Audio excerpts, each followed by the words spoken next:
Olá, bem-vindos a mais um episódio de Mergulho Tecnológico aqui do canal Wild Horses. Hoje nós vamos comentar com vocês um aspecto muito importante que está relacionado ao mecanismo de inflação nas criptomoedas. Não aquele que está escrito nos white papers, mas aquele que está acontecendo no mercado de verdade. A gente quase pensou em enquadrar esse episódio aqui no mercado em economia, mas como ele é específico desse aspecto tecnológico, a gente incluiu ele aqui em mergulho tecnológico. Então, vamos lá, um pouco de atenção, vai ser um pouco técnico, talvez em alguns termos, um pouco fora do usual, mas eu preciso da atenção de vocês. Então, vamos lá. O que nós temos quando se trata de inflação? Primeiro, qual é a definição de inflação? O termo inflação está relacionado com a base monetária e não com preços. Então, quando existe uma expansão da base monetária, por exemplo, se imprime mais reais, se imprime mais dólares, se emite mais tethers, o que acontece? Existe a possibilidade dessas coins, seja fiat, seja cripto, entrar em circulação e, com base nessa circulação, elas vão se alocando em ativos. O que é isso? A gente compra coisas. E agora, porque a gente está comprando mais coisas, a gente está aumentando a demanda. E aumentar a demanda para uma mesma instantaneamente oferta, os preços sobem. Como os preços sobem, atrai mais competidores, a oferta aumenta e aí os preços tendem a se regular. Isso é o que a teoria diz. O que nós temos hoje na prática? Na prática se emite moeda, por exemplo, pegar o caso dos Estados Unidos, que emite dólares lastreado em absolutamente nada, exceto na fé dos cidadãos de todo o mundo, em especial dos bancos centrais estrangeiros, que boa parte das suas reservas são em dólares, inclusive no Brasil. E aí o que acontece? Esse dinheiro, como é que ele entra em circulação? O Banco Central americano, que não é público, é um banco privado, ele compra títulos emitidos pelo governo americano que estão no poder de bancos privados, Bank of America, Citibank, JP Morgan, Goldman Sachs, e aí eles compram e esse dinheiro agora entra em circulação. Agora os bancos têm mais dólares e aí o que eles podem fazer? Eles emprestam, só que eles podem emprestar uma quantidade maior do que eles têm. Aquela relação do acordo da Basileia, né? Na Suíça, onde os bancos do mundo, os principais, aí a sede do Bank of International Settlement, que é um banco privado que diz que é um banco central para bancos centrais, e isso é aceito assim. Então eles determinaram em comum acordo que os bancos podem emprestar a uma quantia superior ao que eles têm em reserva. Então, na realidade, os bancos criam mais dinheiro sobre esse dinheiro que foi criado, e esse dinheiro é emprestado, então, para financiar compra de imóveis, por exemplo. E o que acontece? A procura por imóveis aumenta e os preços dos imóveis sobem. Por que eu estou falando isso no mergulho tecnológico? Bom, vamos ver o que está acontecendo em criptomoedas. Ora, se emite uma moeda chamada Tether, que é baseada em nada. Não, mas o Tether vale $1, porque para cada Tether emitido existe $1. Duvido. Não tem prova nenhuma disso. É baseado na fé que os participantes do mercado têm ou no simples descaso de que isso é assim e isso é aceito face value, é aceito sem ser questionado, que um Tether vale $1. Então, o que acontece? Se emite Tether. Quanto se emite? Chegou uma época que tinha 2 bilhões, hoje nós estamos em 4 bilhões. Então se dobrou a quantidade de Tether. O que se faz com esses Tethers? Se emite eles e se transfere eles para exchanges. E o que se faz com eles nessas exchanges? Se compra Bitcoin.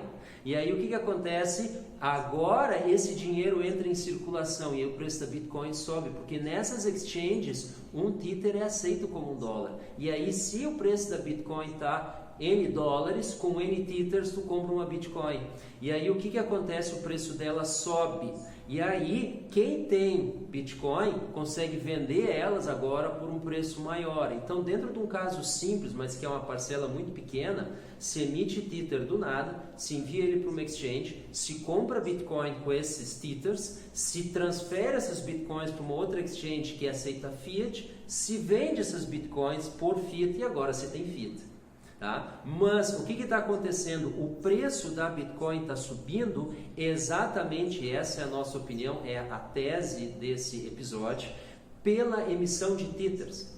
Então, o que está jogando o preço da Bitcoin para cima é o volume de Tether em circulação. E nós fizemos então um levantamento, nós vamos mostrar para vocês esse gráfico, que ele foi extraído do CoinMarketCap, os dois dados, o dado do Tether e o dado da Bitcoin, em especial o preço e principalmente o volume. Então, o preço da Bitcoin e o volume, tanto da Bitcoin quanto do Tether. Eu vou explicar para vocês agora como é que a gente montou esse gráfico, da onde é que saiu e que procedimentos foram feitos e que conclusão nós tiramos disso. Então, o que nós estamos vendo aqui? Nós estamos vendo um caso de inflação. Não, mas espera aí, a quantidade de Bitcoin é fixa, é 21 milhões, nós temos o halving que diminui, isso aí é desinflação, então cada vez isso está aumentando menos a quantidade. Fantástico, da Bitcoin. Quem controla o Tether?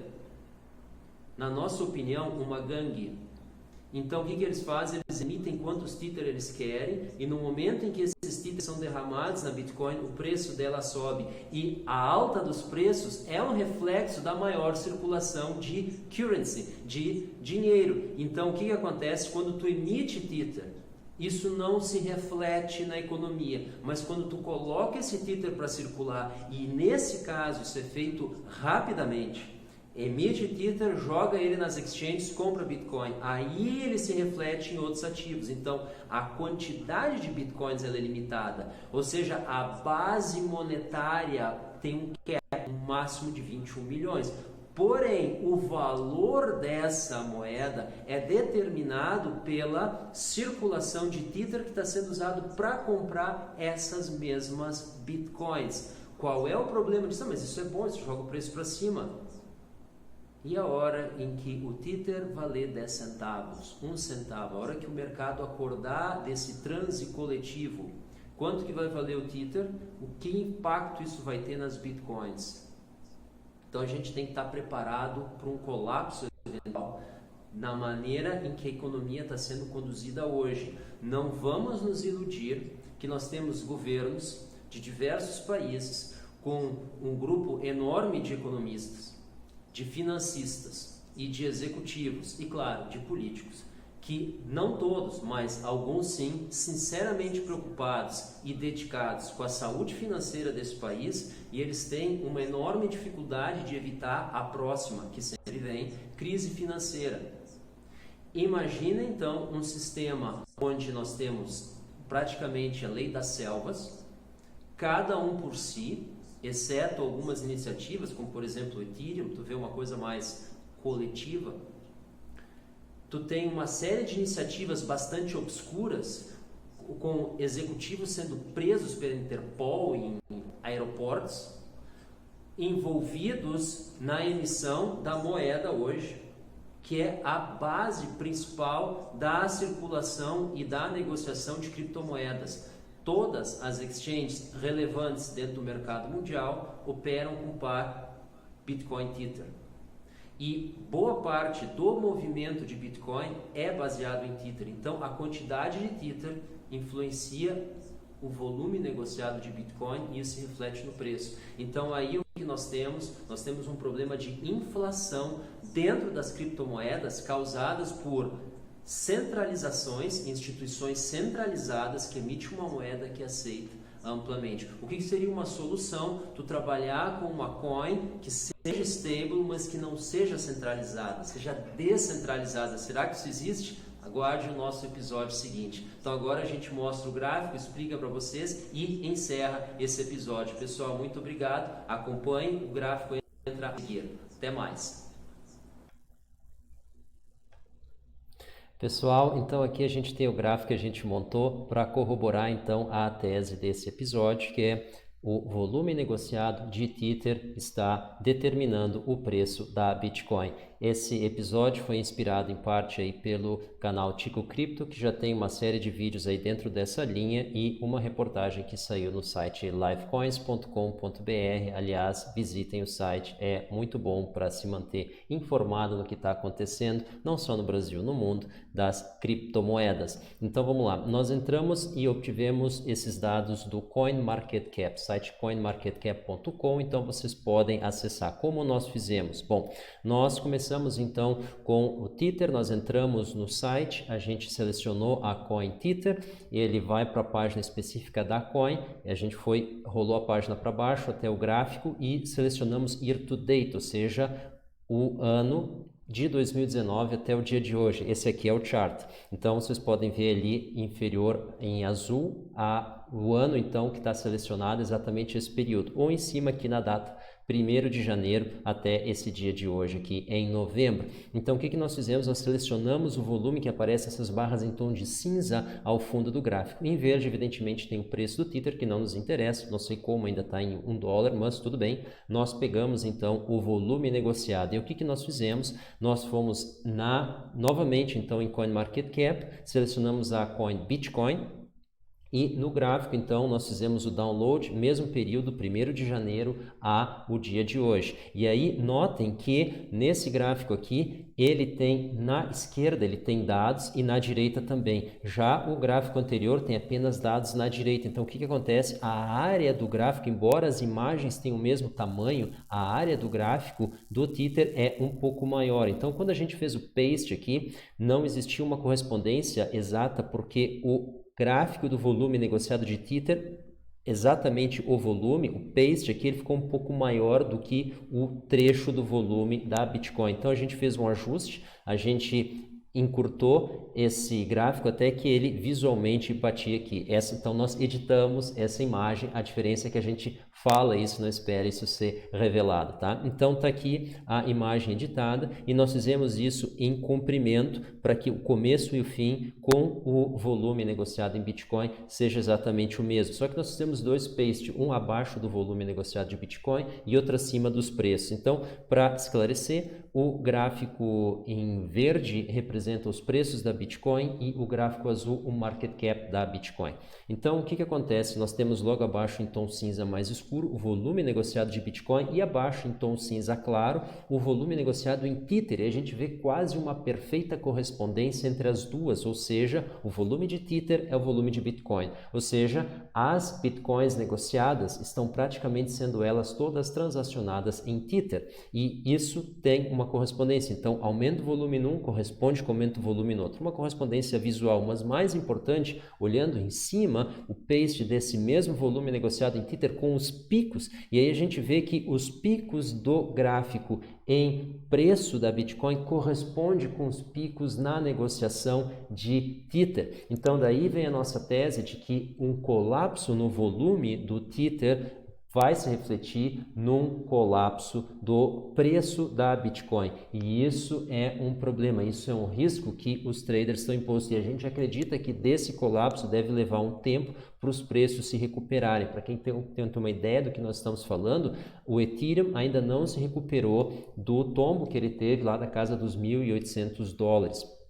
Então ele teve um pico histórico, ele está hoje bem abaixo disso, ele está hoje sendo negociado com 90% praticamente de queda a partir do seu topo histórico. Já a Bitcoin está praticamente a 40% abaixo, né? Os 60% de queda, 55% do seu topo histórico. Então, o que está acontecendo hoje? Nós temos uma defasagem muito grande do Ethereum, para citar o exemplo, em relação ao topo que ele atingiu, ele ainda não conseguiu se recuperar. Se acontecer um fenômeno de colapso, não é nem ser, na nossa opinião é quando entrar em colapso o Tether, que o preço caia de $1 para 10 centavos, talvez menos, o que vai acontecer? O preço da Bitcoin desaba. Talvez no primeiro momento ele se valorize, mas quando o mercado entender que é o Tether que está se desvalorizando, aí ele sai de circulação e aí o preço da Bitcoin desaba, porque tu não vai ter bidders pela moeda, porque tu vai comprar Bitcoin com Ethereum, por exemplo, tu vai comprar Bitcoin com outras alts, e aí não vai ter liquidez que chega, a gente vê um choque de liquidez na Bitcoin, a gente vê o preço dela caindo,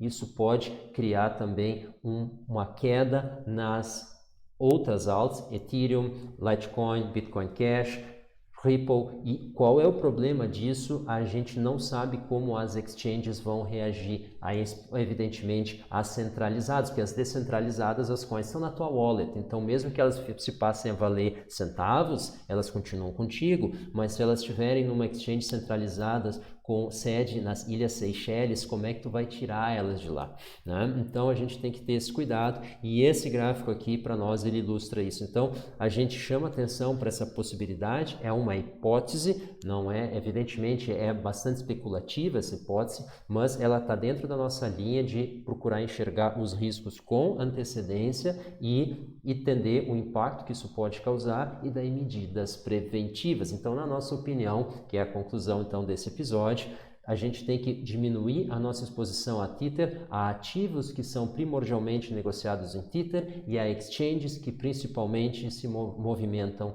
Tether. Isso não é trivial, mas é razoavelmente possível de se fazer essa identificação. Então a gente convida vocês a fazer essa análise, nós vamos fazer da nossa parte também. Quando a gente tiver isso aí mais elaborado, a gente apresenta aqui para vocês novamente. Então continue ligado no nosso canal. Se você gostou desse vídeo, compartilhe com colegas e amigos. Algumas posições aqui são razoavelmente polêmicas, a gente está ciente disso, mas a nossa preocupação não é com o que as pessoas acham, mas é com o alerta que a gente quer fazer para que vocês tenham em mente os riscos a que se está sujeito. Pessoal, muito obrigado pela atenção, muito obrigado pela audiência. Até uma próxima. Fiquem conosco. Amanhã voltamos tudo dando certo com primeiros passos. Tchau.